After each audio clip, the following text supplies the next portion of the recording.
Hola, buenas tardes, buenas noches, depende desde donde nos vean. Y bienvenidos a una nueva entrega de nuestros webinarios en The Acari Foundation. En el día de hoy tenemos un tema muy interesante eh, para nuestra comunidad y vamos a hablar un poquito sobre los tratamientos actuales en la atrofia muscular espinal, revisión de las terapias disponibles, su mecanismo de acción y los resultados. Les cuento un poco sobre la agenda del día de hoy. Vamos a tener estas palabras de bienvenida. Luego vamos a darle la palabra a la doctora Liz Enríquez, que nos va a hablar del tema de hoy. Al final tendremos una sección de preguntas y respuestas y luego el cierre. Les cuento un poco sobre la doctora. La doctora Liz Enríquez es neuróloga pediatra certificada y especialista en enfermedades neuromusculares. En Seattle Children's Hospital se desempeña como médica del programa de enfermedades neuromusculares, directora del programa de terapias génicas neuromusculares e investigadora en ensayos clínicos para niños con atrofia muscular espinal y distrofia muscular de Duchenne. Como inmigrante sudamericana, conoce de primera mano los desafíos que enfrentan las familias hispanohablantes para acceder y navegar el sistema de salud. Por ello, fundó la Clínica de Neurología en Español de Seattle Children's Hospital con el objetivo de mejorar el acceso a una atención de alta calidad en el idioma del paciente. Su trabajo se centra en brindar atención integral a niños con enfermedades neuromusculares, ampliar el acceso a terapias innovadoras y promover una atención médica cultural y lingüísticamente inclusiva para las familias de habla hispana. Les recuerdo que pueden escribir sus preguntas en la sección de Q&A o de preguntas y respuestas. Escriba sus comentarios también en el chat y los vamos a estar leyendo. Y recordarles que este webinario está siendo grabado y pueden consumirlo cuantas veces quieran luego a través de nuestro canal de YouTube y también compartirlo, consultarlo y demás. Bienvenida, doctora. Este es su escenario. Muchas gracias, Claudia, y muchísimas gracias por invitarme a hacer este webinario.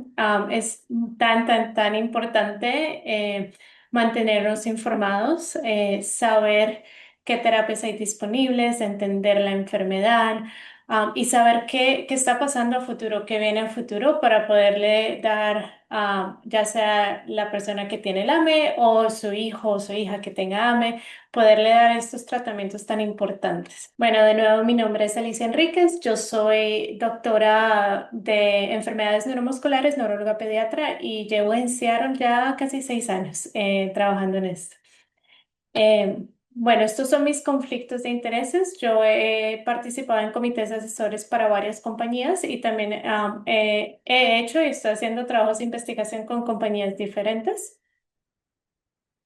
Y me gusta siempre empezar explicando, ya sé que muchos de ustedes seguramente saben muy bien lo que es la AME, pero tal vez no entiendan todo. Y me gusta empezar explicando lo que es la AME porque los tratamientos no los podemos entender si no entendemos qué es la AME, qué causa la AME. Entonces vamos a empezar hablando qué es la AME. Es una enfermedad que afecta las neuronas motoras o los nervios que nos ayudan a controlar los músculos. Las neuronas motoras son células nerviosas que controlan el movimiento y en el AME estas células empiezan a dañarse y empiezan a morir. Al morirse, el mensaje que manda el cerebro al músculo para que el músculo se mueva no se puede transmitir y el músculo al no recibir señal empieza a deteriorarse y empieza a morir. Entonces, en pacientes en este dibujito aquí tenemos la neurona motora y el músculo. En pacientes que no tienen AME, ven que el músculo está redondito, está rellenito. En pacientes que tienen AME, el músculo empieza a morir, a morir, a morir, a atrofiarse. Por eso es que viene el nombre de la atrofia muscular. Y el músculo ya deja de funcionar. Entonces, no es un problema con el músculo como tal, es un problema con el nervio que lleva a que el músculo muera.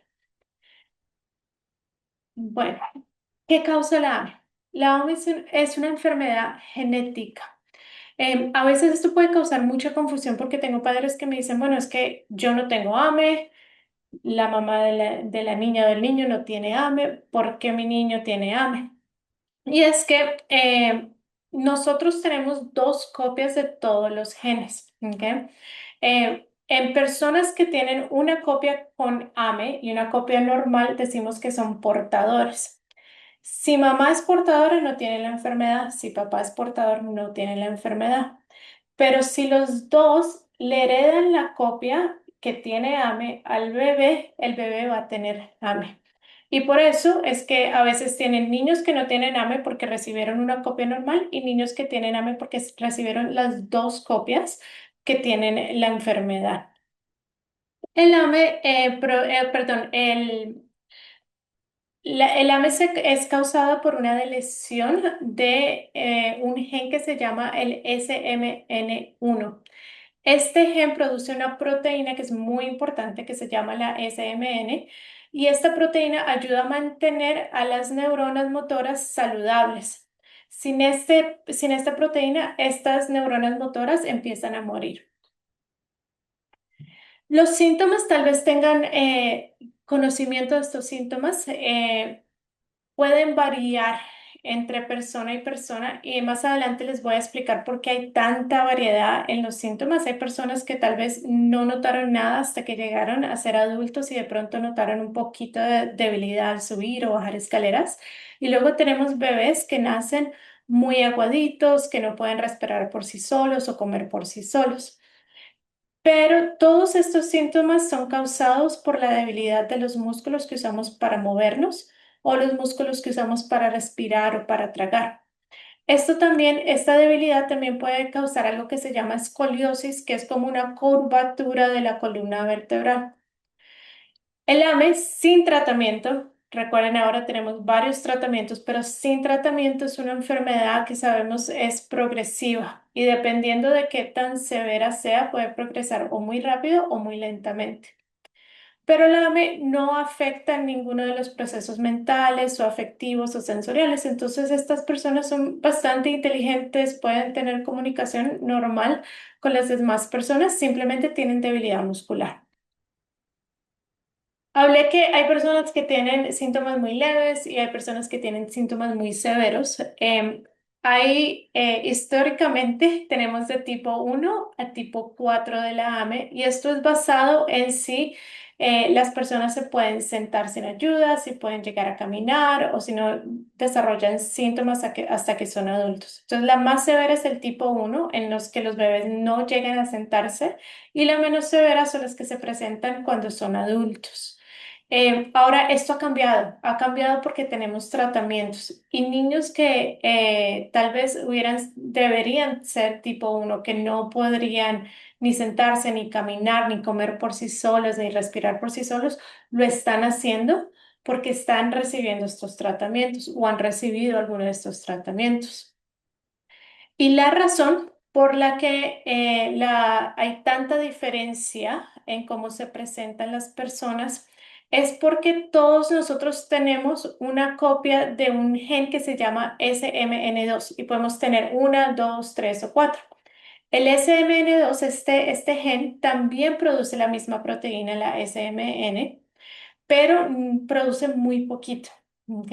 Entonces, si tenemos solo una copia, es muy poca la proteína SMN que se está produciendo, pero si tenemos una copia adicional, pues producimos un poquito más y un poquito más. Entonces, entre más copias de SMN2 que tengamos, más proteína de la SMN que estamos produciendo. Y entre más proteína, más leves van a ser los síntomas. Ahora, ¿cómo diagnosticamos la AME? Eh, Antes de que tuviéramos el tamiz neonatal aquí en Estados Unidos, usualmente era el médico el que sospechaba que tal vez podría tener AME y lo sospechaba por los síntomas de debilidad muscular o en el caso de los niños que no estuvieran llegando a cumplir sus metas de desarrollo, como el de sentarse, gatear, caminar. Eh, Ahora se toma una muestra de sangre, a veces se puede tomar una muestra de saliva para mandar la prueba genética y se analiza a ver si la persona tiene el gen del SMN1. Si no lo tiene, decimos que la persona tiene AME. En Estados Unidos y en algunos otros países hay algo que se llama el tamiz neonatal, que es una prueba para recién nacidos en las que se hacen estos análisis para ver si la persona tiene o el bebé tiene AME.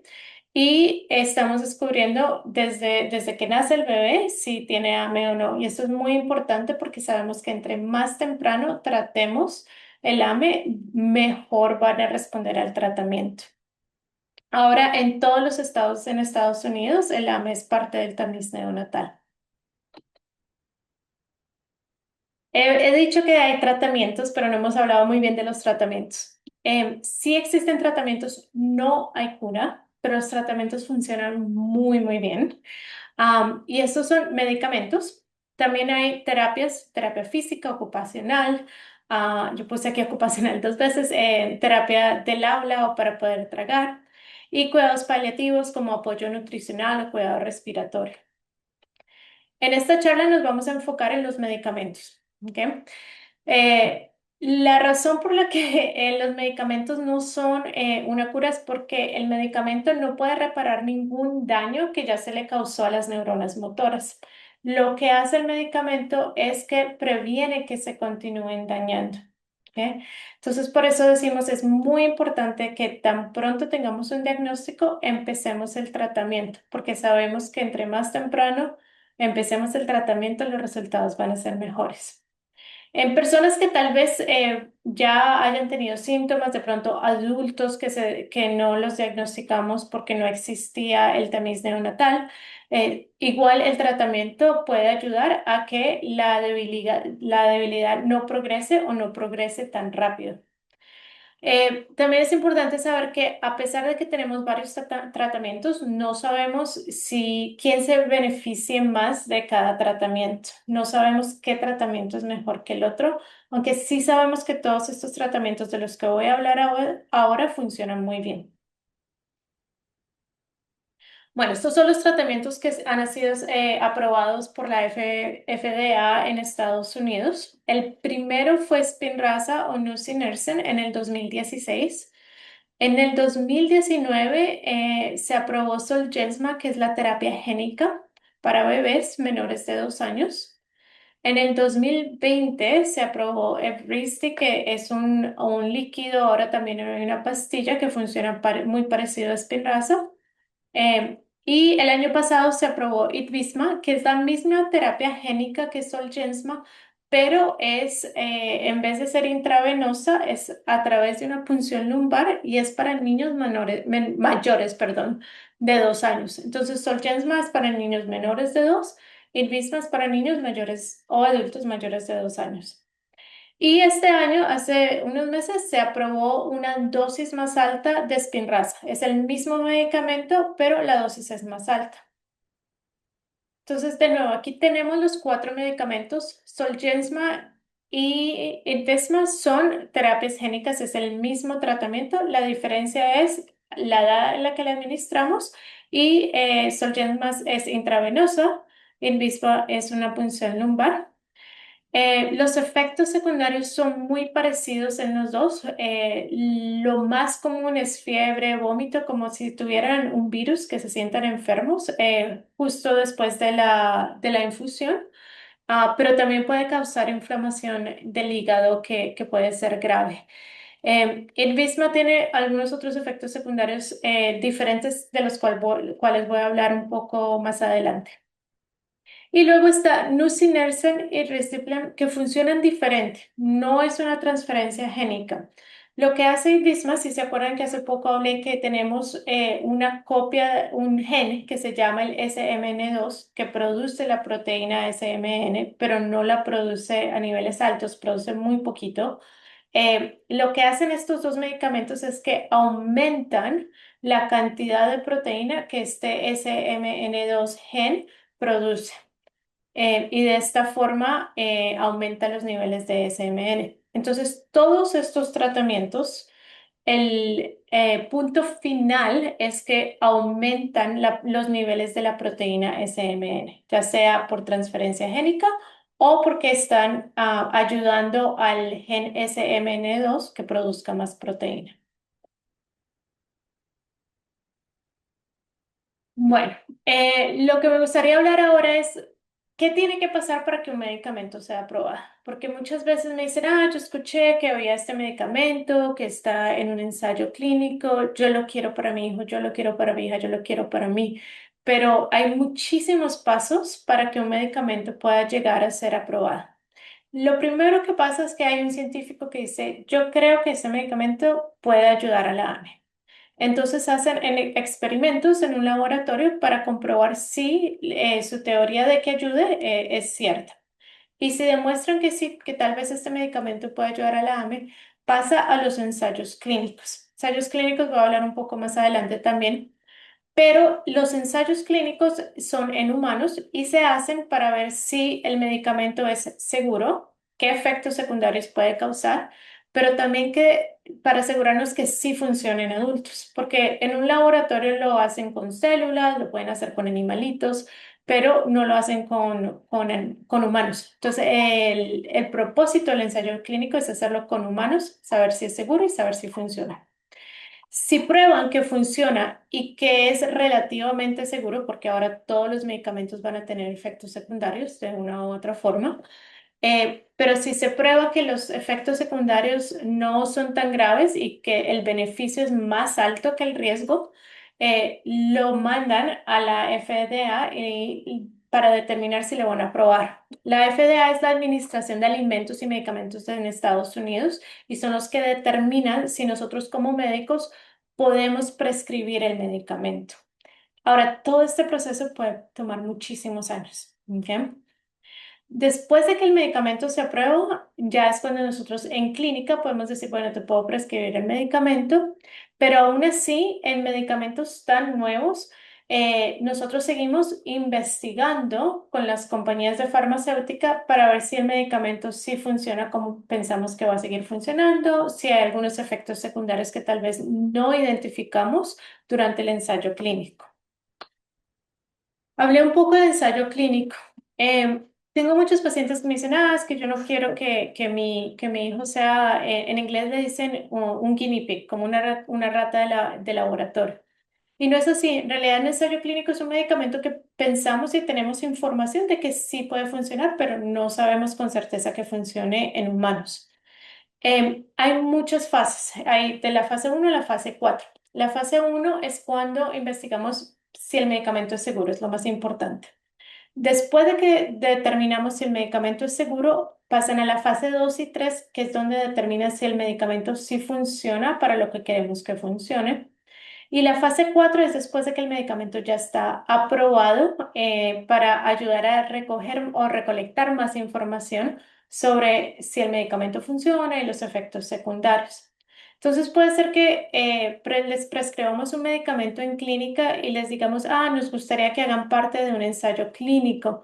Esto es para recolectar más información. Sigue siendo un ensayo clínico porque estamos recolectando información de un medicamento nuevo, pero tenemos suficiente información para decir si pensamos que funciona y si pensamos que es relativamente seguro. No es una lista completa de los ensayos clínicos que se han hecho para la AME, pero es una lista de los ensayos clínicos que están activos en el momento. En azul, estas barritas, entre más largas sean, quiere decir que o ya han sido aprobadas o están cerca de ser aprobadas. Las azules, todos estos son los medicamentos de los que yo ya les hablé. Estos medicamentos han sido aprobados. Este medicamento, el primero, no sé si pueden ver mi flechita, pero el primer medicamento debajo de las barras azules es un medicamento que se llama apitegromab. Y lo estoy nombrando porque es un medicamento que ya lo presentaron a la FDA para aprobación y estamos esperando que si la FDA lo apruebe, tal vez a finales de este año lo podamos empezar a prescribir en clínicas. Y de este medicamento vamos a hablar más adelante. Estos son los ensayos clínicos de terapias que ya han sido aprobadas, son las que hemos hablado. Me voy a enfocar un poco en darles información de los ensayos clínicos que llevaron a la aprobación de ITVISMA, la terapia génica para niños mayores de 2 años, y de la dosis alta de Spinraza o de nusinersen.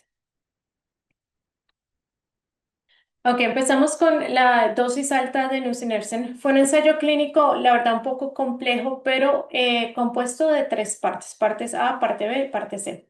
Las más importantes fueron la parte B y la parte C. Parte B se estudió una dosis más alta de Spinraza en pacientes que no estaban recibiendo ningún tratamiento. Entonces no recibieron Zolgensma, no recibieron Risdiplam, no estaban en Spinraza. Y algunos pacientes recibieron la dosis normal de 12 miligramos, que es lo que llevamos prescribiendo hasta ahora. Otros pacientes recibieron una dosis más alta de 50 miligramos en un principio y luego de 28 miligramos cada 4 meses. La frecuencia siempre ha sido cada 4 meses, excepto por las primeras semanas. Y este estudio fue hecho en niños menores de 10 años. La parte C, que es tal vez la más relevante para pacientes en Estados Unidos, fue hecha en pacientes que ya estaban recibiendo la dosis más baja de Spinraza, la normal de 12 miligramos, y los cambiaron a una dosis más alta, 50 miligramos por una vez y de ahí en adelante 28 miligramos. El propósito de la parte B era determinar si la dosis alta funcionaba. El propósito de la parte C era determinar si esta dosis más alta era igual de segura que la dosis que estamos prescribiendo actualmente. Entonces, la parte B demostró que es segura, que fue muy bien tolerada la dosis alta. Y en los niños menores de 10 años se demostró que sí tenían mejoría en sus funciones motoras. El Choppington es una escala motora que es una herramienta que usamos los médicos y los terapeutas para medir las fuerzas y la habilidad para moverse. Entonces, entre más alto el número, más fuerza o más habilidades motoras tiene la persona. En azul oscuro estamos viendo la dosis alta, en azul clarito estamos viendo la dosis regular de 12 miligramos. Esto es en pacientes que no estaban recibiendo ningún medicamento antes. Y vemos que los dos grupos tuvieron una mejoría en comparación a esta barrita gris o esta línea gris, que fue pacientes que no reciben ningún tratamiento. Y es lo que esperamos porque sabemos que Spinraza funciona, que ayuda inicialmente tal vez a mejorar un poco la función y eventualmente a mantenerla, a que no se deteriore. Pero no se notó una diferencia grande entre la dosis alta y la dosis de 12 miligramos. Luego la parte C eran de nuevo pacientes que ya estaban en Spinraza y cambiaron a 50 miligramos. Entonces aquí el paciente estaba recibiendo 12 miligramos, luego le dieron una dosis de 50 miligramos y a los 4 meses 28 miligramos y continuaron 28 miligramos cada 4 meses. Y esto de nuevo este estudio era para comprobar si era seguro y se demostró que es seguro. No se demostró ningún efecto secundario adicional. También miraron si tal vez esta dosis alta podría mejorar las habilidades motoras o la fuerza de los pacientes. Eh, y parece ser que sí. La diferencia está en que el estudio no se creó para mirar estas habilidades motrices. Entonces, y no se hizo con una cantidad de pacientes lo suficientemente grandes como para decir con seguridad, sí, sí, la dosis alta es mejor que la dosis regular. Entonces, pensamos que tal vez sí, pero no estamos seguros. Bueno, ahora vamos a hablar de la terapia génica de Ibisma para niños mayores de 2 años. De nuevo, es una terapia a través de una punción lumbar como la Spinraza. Se hicieron dos estudios. El primero fue STEER, que fue tratamiento en niños que no estaban recibiendo ningún tratamiento. Y mostraron de nuevo que sí, que de nuevo esta es la escala motora que se llama HFMSE. Entre más alto el número, mejor la función. En verde están los niños que recibieron el tratamiento, en gris los que no recibieron tratamiento y vemos que sí hay mejoría con el tratamiento, que es lo que habíamos observado con Zolgensma también, que es la misma terapia que le estamos dando a los bebés. Se mostró que los efectos secundarios son similares a los de Zolgensma y de estos vamos a hablar en un momento. Tal vez un poco más relevante de nuevo para las personas en Estados Unidos es las personas que estaban recibiendo Spinraza o Risdiplam o Evrysdi y cambiaron a la terapia génica. La ventaja tal vez de cambiar a la terapia génica que es una sola infusión a comparación de Spinraza o Evrysdi que lo tienes que tomar de por vida. El estudio solamente se hizo a través de 32 semanas, entonces no tenemos información a largo plazo. Pero lo que mostraron es que la función motora, y la gráfica se me cortó un poco aquí, pero lo que mostraron es que la función motora se mantuvo, fue igual entre los pacientes que recibieron la terapia génica y los pacientes que no cambiaron.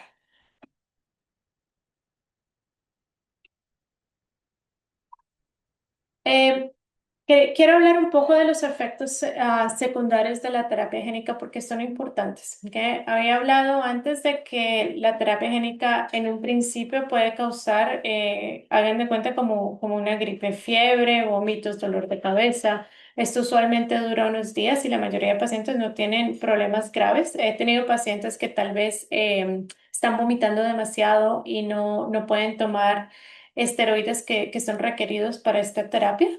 Los tenemos que admitir para hidratarlos y darle medicamento, pero por lo general es bien tolerado. Los efectos secundarios importantes son inflamación del hígado que lleva a la elevación de las enzimas hepáticas.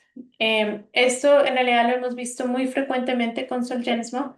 La mayoría de veces es tratable sin tener que admitir al paciente al hospital. Solamente damos más esteroides por un tiempo determinado y tienden a mejorar, pero de vez en cuando sí hemos tenido que admitir pacientes al hospital y darles medicamentos más fuertes para controlar la inflamación del hígado. También pueden disminuir las plaquetas. Las plaquetas son una parte de la sangre que nos ayuda a formar coágulos.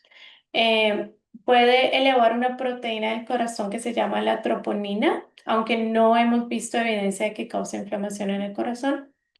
A diferencia de Zolgensma, Ilvisma pensamos que puede causar efectos tóxicos a algo que se llama los ganglios de la raíz dorsal. Es los nervios que nos ayudan a sentir y al causar toxicidad causa dolor o como cosquilleo de los pies o de las manos.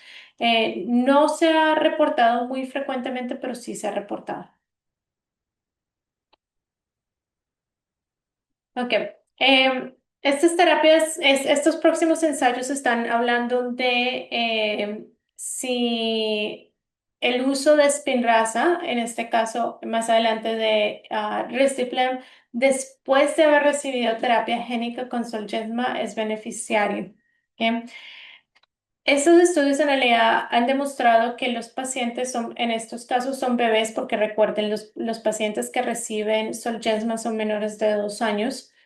Se ha demostrado que después de recibir Zolgensma, si empiezan Spinraza en este caso, la función motora ha mejorado. El problema con estos estudios es que no le estamos comparando a pacientes que no recibieron Spinraza. Entonces no sabemos si la mejora en esta función motriz va a pasar por sí sola sin tener que añadir Spinraza o si de verdad es Spinraza la que está causando esta mejoría. Eh, lo hacemos en clínica, lo hago más que todo en niños que tienen mucha debilidad, aunque le hubiéramos tratado con Zolgensma. Pero no lo hago en todos mis pacientes porque no sabemos si de verdad funciona o no funciona y los estamos prescribiendo medicamento que es de por vida. ¿Ok?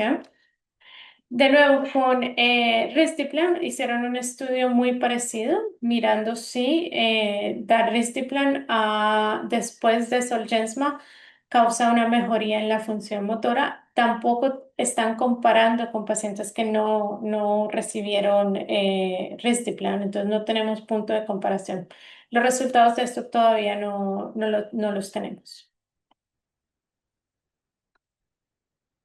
Ok, ahora voy a cambiar un poco de todo lo que estamos hablando y vamos a tratar de hablar de tratamientos que están en investigación, no han sido aprobados y que no están tratando de aumentar los niveles de la proteína de SMN, sino que están tratando de mirar de qué otra forma podemos ayudar a los pacientes con AME a que tengan más fuerzas. ¿Ok?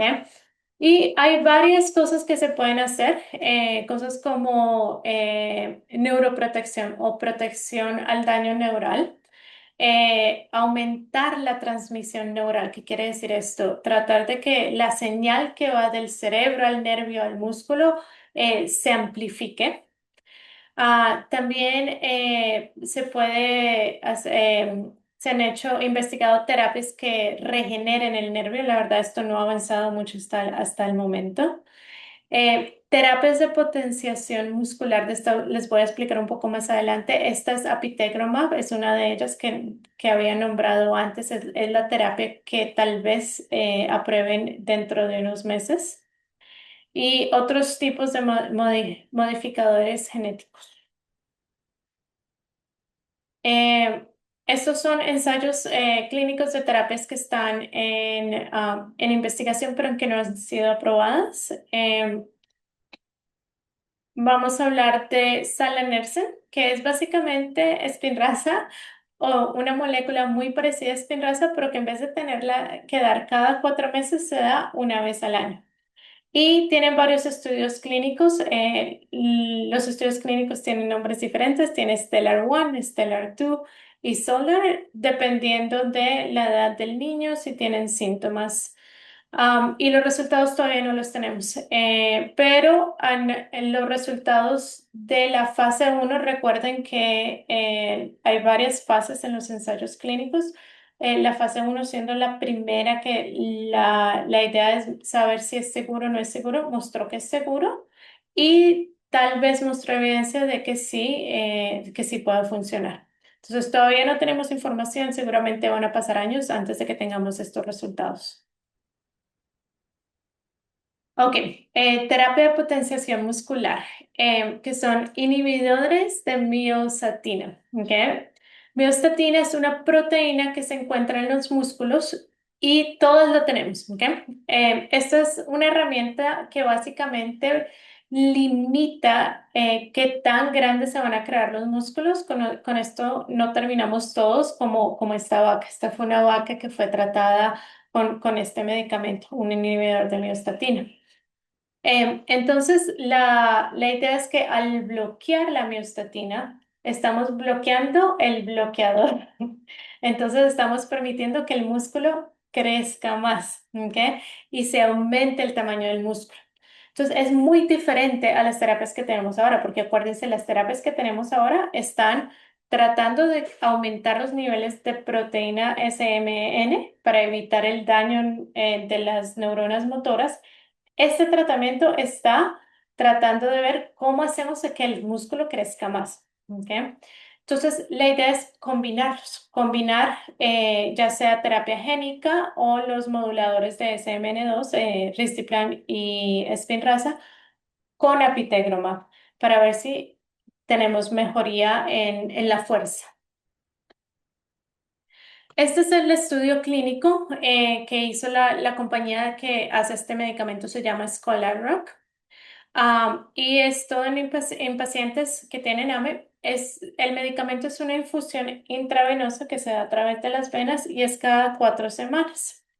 Los pacientes que recibieron apitegromab mostraron una mejoría en la función motora. De nuevo, esta es la gráfica de la función motora. Entre más alto sea el número, mejor es la función motora. En verde son los pacientes que recibieron el medicamento.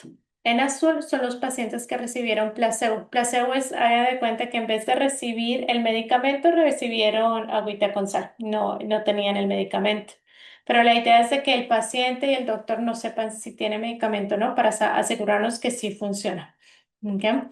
Y sí se mostró una mejoría en esta escala motor con los pacientes que recibieron apitegromab.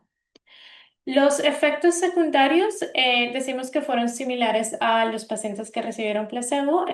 Cuando estamos haciendo un ensayo clínico tenemos que reportar todo. Si el niño tuvo gripe, si vomitó, si le dio diarrea y muchas veces no sabemos si es a causa del medicamento o si el niño simplemente le dio un virus y se enfermó. Entonces cuando vemos que los efectos secundarios son similares en los dos grupos, sabemos que lo más seguro no sean relacionados al medicamento. Lo más importante es que no hubo ningún efecto secundario que fuera tan grave como para que las personas dejaran el medicamento. Bueno, ya estamos terminando. Creo que este es el último ensayo clínico del que voy a hablar. Ah, no, tengo uno más. Este es el último ensayo clínico que es medicamento. Esto es una molécula, se llama Ignacectlant, no sé cómo se pronunciará. Pero es una molécula pequeñita, es una pastillita que ayuda a mejorar la transmisión del nervio al músculo. ¿Ok? Acuérdense que para nosotros podernos mover hay una señal que va del cerebro al nervio y del nervio al músculo. Entonces, este medicamento ayuda a esa comunicación entre el nervio y el músculo para que mejore. De nuevo, no está cambiando los niveles de la proteína SMN, no está cambiando el músculo como tal, está cambiando la comunicación entre el nervio y el músculo. Entonces, si se demuestra que este medicamento funciona, ahora tenemos tres formas de tratar la enfermedad. Tenemos medicamentos que aumentan la SMN, tenemos medicamentos que ayudan al músculo a crecer y tendríamos un medicamento que ayuda a la comunicación entre el nervio y el músculo. No sabemos si este medicamento funciona muy bien o no todavía, por eso están en ensayos clínicos. ¿Ya? Y el último estudio del que voy a hablar ahora no es un medicamento, es un sistema de puerto y catéter intratecal para las personas que están recibiendo Spinraza. ¿Ok? Entonces, saben, las personas que reciben Spinraza saben que tienen que venir cada 4 meses, tienen que hacer una punción lumbar, muchas veces necesitan anestesia, o tienen que ir a través de radiología para poder recibir el medicamento. La idea de este sistema es un puerto que va debajo de la piel y este puerto se comunica con el área de la médula dorsal, donde está el líquido, donde tiene que ir el medicamento, para que en vez de que tengamos que usar la punción lumbar todas las veces, simplemente accedemos el puerto y no hay que hacer una punción lumbar todas las veces. Es específico para Spinraza. Hasta ahora se ha implantado con éxito en todos los participantes. 92% por ciento de los participantes en los que se implantó ya recibieron el medicamento por este dispositivo. Y después de un año, la mayoría de los dispositivos todavía estaban funcionando. Sí hubo un par de pacientes que tuvieron que reemplazarlos, sobre todo por problemas no con el dispositivo como tal, sino con la herida al sanar, porque al instalar el puerto se crea una herida y en un par de pacientes no salió bien y en un par de pacientes no se pudo acceder al puerto como tal. Esto todavía está en estudios clínicos. Bueno, muchísima información, muchas cosas emocionantes en el futuro y bueno, no sé si alguien tenga preguntas. Bueno, definitivamente muchísima información, pero de muchísimo valor. Nosotros que en la comunidad siempre estamos compartiendo con familias que tienen o los niños, yo conozco incluso aquí en República Dominicana unos niñitos que tienen AME tipo 1 y literalmente mientras lo describía era yo viéndolo en mi cabeza, tal cual los síntomas así mismo y la lucha constante que para que accedan a tratamiento y no sé qué, y ver todo esto que viene y que ya está, aunque no es una cura, sí es esperanzador porque les mejora un poquito la calidad de vida y un En poquito realidad la yo carga. diría, mejora muchísimo la calidad de vida dependiendo del momento en el que reciban el medicamento, ¿no? Si ya están bastante Exactamente, avanzados, la idea es que no avance más. Y es una claro. mejoría de calidad de vida porque piénsalo de esta forma, si es un paciente que está perdiendo la habilidad de sentarse y podemos mantener esta habilidad de sentarse, el Claro, solamente poder sentarse te ayuda a poder a agarrar cosas, a poder mirar a las otras personas cuando estamos hablando. Entonces, son cambios que, aunque sean pequeños, son tan importantes y poder mantener la función es increíble. La verdad que estos medicamentos son como milagros. Sí, le cambia la vida. Y uno, el que no sabe, no se imagina, pero cuando uno ve los casos de cerca y en vivo y que tienen nombre y apellido, y ve el cambio y ve la mejoría y cómo las familias también le cambia su vida y el estrés que uno vive como padre, bueno, es esperanzador y casi que un milagro. Tengo dos Sí. preguntas aquí en mensajes directos. Nos preguntan.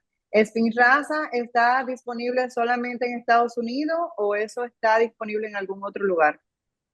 Sé que está disponible en varios países en Europa y en algunos Ok. países de Latinoamérica, Brasil y creo que Argentina, pero no estoy 100% segura. Creo que en Colombia también está disponible. Ah, Eh, buenísimo. Ok, muy importante. pero no estoy También, 100%. Sé que algunos países latinoamericanos lo tienen, pero no me acuerdo exactamente cuáles. bien, eso es para una investigacióncita que tenemos que hacer. También me preguntan, tenemos un paciente que yo lo conozco, conozco a esta familia, que el bebé está tomando Risdiplam, consume ese medicamento de forma diaria, que ellos quieren saber si pueden participar quizás en una terapia génica o en algún ensayo clínico aún tomando ese medicamento, si es compatible con Eh, terapia génica. no es que no sea compatible, pero la mayoría de estudios clínicos no permiten que sigan tomando Mm, el Risdiplam porque lo que quieren hacer es comprobar si la terapia génica está medicamento, claro. funcionando. Ujú. Entonces, para asegurarse que está funcionando, usualmente requieren que dejen de tomar el medicamento por 3 meses para poder ingresar Mm, al ensayo clínico. Y esto no lo va wow. a recomendar ningún doctor, ¿ok? No, Porque tres nada, meses sin el eso mismo le medicamento iba a decir. puede causar problemas graves. Sí, 100%, de acuerdo. No, bueno, muchísimas gracias. Esto ha sido demasiado iluminado para nosotros conocer toda esta información de tanto valor para nuestra comunidad, para las familias de habla hispana, que toda esta información esté llegando de primera mano de un especialista. eh, es de verdad, o sea, no tenemos ni cómo valorarlo, así que muy agradecida con, con usted por darnos su tiempo siempre que puede y educar a nuestras familias a su manera. Voy a dar unos breves recordatorios para nuestra comunidad. No olviden contactarnos por redes sociales, en todas las redes sociales, @ de Acari Foundation, también al correo electrónico info@acarifoundation.org. También visitar nuestro sitio web, lafundacionacari.org, donde tenemos muchísima información actualizada y en español y de fuentes confiables, donde pueden educarse sobre los diagnósticos de sus familiares y de ustedes mismos. También pueden escribirnos a través de WhatsApp en el 1-210-630-5451 en horario de oficina de lunes a viernes de 9 a 6 hora central. Gracias nuevamente, doctora, por compartir en el día de hoy con nosotros. No, a ustedes por invitarme. No somos muchos los que hablamos español, entonces hay que Exacto, apoyarnos. así mismo. Gracias, nos vemos en la próxima. Gracias a todos por Adiós. conectarse. Hasta luego.